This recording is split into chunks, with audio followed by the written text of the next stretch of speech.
Hi friends, Mrs. Harris here. Today we are going to look at an American artist named Edward Hopper. But first, we are going to learn a little bit about lighthouses. Our I can statement is, I can create a lighthouse similar to the iconic American artwork of Edward Hopper that shows depth within my artwork.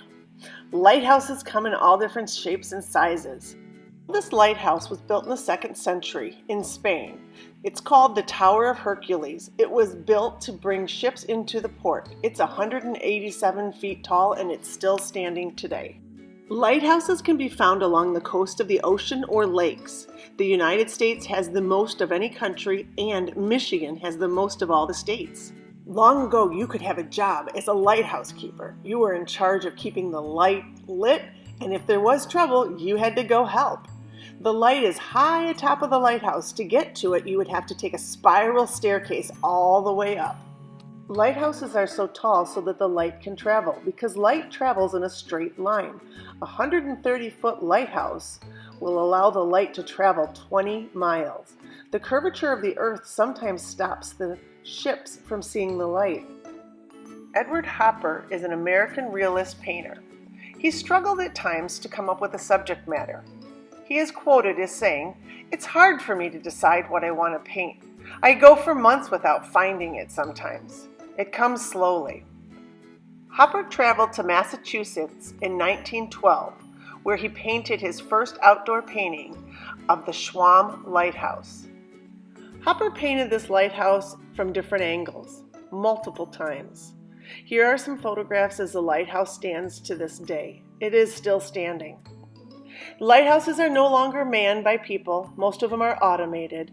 The lighthouse keeper has gone. But boats and ships still need to be directed into port and still need to stay off the rocky shores. Now, let's create our own lighthouse. Let's look at how to draw our lighthouse now. Here you can see I've penciled in lightly. I'm going to show you how I started. When I started my lighthouse, first thing I did was I created that cliff. And again, I'm going to go real lightly and I'm going to bring it out and bring it down. I may end up putting some rocks in front of it here if I choose. This edge is going to come down. It's not going to show very well because of that. This edge will show here. Next thing I'm going to do is I'm going to think about my lighthouse, and it's going to go on this side. Obviously, I could put it out here on the edge, but I don't want to. I'm also going to think about my horizon line, because this is really going to be important when creating our lighthouse. Again, the horizon line, as soon as I put that line down, suddenly the image seems to go back in space, because our brain instantly says this is the water and this is the sky. So you can see how I've lightly put things in here. So I think I will go ahead and put the lighthouse out here. My lines are going to taper as they go up. So I'm going to start, and I'm just going to start with this, again, real lightly. Don't use a ruler for this, friends, again, because things look just more natural if they're not perfect. Nothing in life is really that perfect. Now what I'm going to do is I'm going to create the base of my lighthouse. If I was to draw a line straight across, it's not going to give us that illusion of depth. It's not going to look rounded. It's kind of like our teacups. I am going to go ahead and I'm going to curve it. I'm going to give it a slight curve, kind of like a smiley face. I'm going to give it a curve up here, but the difference is once you've crossed the horizon line, because of perspective, your curve is no longer going to necessarily be smiley. It's going to be more of a frowny kind of a line. So if I was to put stripes on my lighthouse, they're going to go like this because of the way that it bends with perspective. So this is the beginning of my house. I'm going to go ahead and I'm going to put the light up here. I might even let that come off the top. Again, I'm lightly doing this because I make lots of mistakes, and this makes it easier for me to erase those mistakes. And then I'm going to put a piece up top. Next thing I'm going to do is I'm going to think about the house, the placement of the house. The house is going to have a bottom edge. I'm going to bring it up. I'm going to let it touch my lighthouse. I'm going to make it look like it's kind of going behind the lighthouse. So I could give it an angle like this, where it's going to move back in space if I wanted to. Again, as an artist, these are all your choices if I want to give it that perspective. Again, we've made houses in our tree house piece by taking that line and going behind the lighthouse. It appears to continue on as it moves back behind it. So I'm going to define that line a little bit better. So I'm gonna go ahead and get the black marker so you can begin to see what I've drawn here. So again, I'm going to put my roof on my house on this angle. Notice the top line matches the bottom line because I'm trying to make it look dimensional. Always when we are working as artists, we want people to believe that they could reach right into our artwork. I'm gonna go ahead now and pull my lines for my lighthouse. Pull this line. Again, do not use a ruler. Curve the bottom line. Create this curve and this curve. I'm going to create the top up here.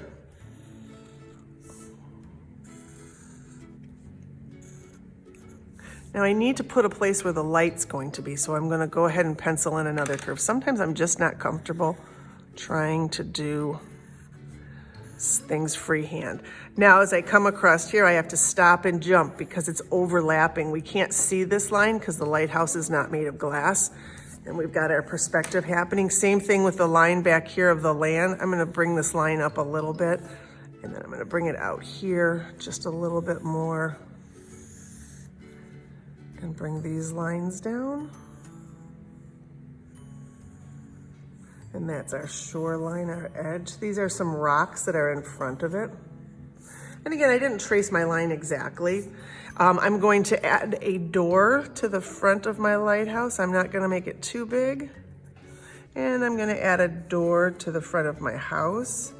Maybe I'll have some stepping stones to get me there. And again, those stones are not gonna be circular. They're gonna be more oval, so it looks more realistic, like they're actually on the ground. I'm gonna go ahead and erase and I'll be right back.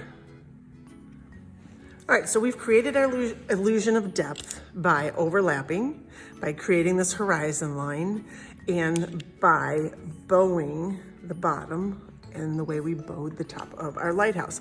I'm gonna work on adding in the grass color. We are not just coloring this like a coloring book. We are adding color with colored pencils, and I want it to look realistic. I want you guys to overlap your colored pencils. I want you to layer it. So again, this is gonna take a little bit of time. This is not about coloring it one solid color. It's about adding other colors on top of each other. Yes, I'm making it green because the grass is gonna be green. Down here, it'll be more browns and kind of like rocky colors. So I'm going to get this. Now I'm gonna add another color of green, another value of green in there. It's a little bit darker than the original, and you can see how it changes it up a little bit. And then I'm gonna go ahead after I get that done, and I might add a little bit of yellow in there. And notice I'm not putting the yellow everywhere, and then I'm gonna put some brown in there. Again, when I layer my pencils, the color I really want it to be is the last color that I put on there. So I started with a green, and I'm gonna finish with a green because that's the color that I really want to show through. So I'm gonna go back over this with my green. And the way colored pencils work is so nicely. Again, if you don't have colored pencils, try this with crayons. It's a little bit harder. Do not color this with markers. I really want to see you guys using colored pencils the way that they are intended to be layered on top of each other. And the technique for applying the colored pencil is called scumbling, where I just go around in a circle. Hi friends, I'm sorry, I don't have enough space on my phone, so it quit. So I'm gonna get back to it, but I've already done a little bit more than what you got to see, so I'm gonna try to recap it. So stay tuned. All right, so when my video stopped, I was doing the technique down here. And I noticed when I was watching it, and I apologize, here's the top of my lighthouse. I've created a black and white pattern within my lighthouse, lots of fun detail over here. When I was talking and I got cut off, I reminded you where the horizon line is, where it meets the water in the sky. And I told you guys that you could finish it with like a sunset look, or you could finish it with a blue sky. Don't just do it solid blue, add some purples and some grays in there. Or you could even add a giant crescent moon. If you did something like that, you could do some small stars. Stars you wanna be really careful with. You wanna make them itty bitty. The way that I tend to do it is I take my pencil, or when I'm doing it, I might use a permanent marker and just make little itty bitty X's like this. And then I would highlight around it with some yellow. My night sky, instead of being black, I might have it purples and grays, not solid black. I could even have a beam of light coming out of the lighthouse. Again, it's going to be your choice. This really, the task here that I want you guys to understand is when you are creating your lighthouse, the way that the line bends with the lighthouse. Here's another example of a lighthouse with the lines going up, but please remember the bottom is going to be a smiley and the top is going to be a frown because it has to do with the horizon line. Things above the horizon line are going to come down, things below it are going to go up. So again, it's just really cool. Lighthouses, I love them. If you've never been to one, try to get to one. One of my favorites is Little Sable Lighthouse over on Lake Michigan by Silver Lake. This picture was taken at 2 o'clock in the morning. You can see the stars. I love to photograph lighthouses. Have fun with this project.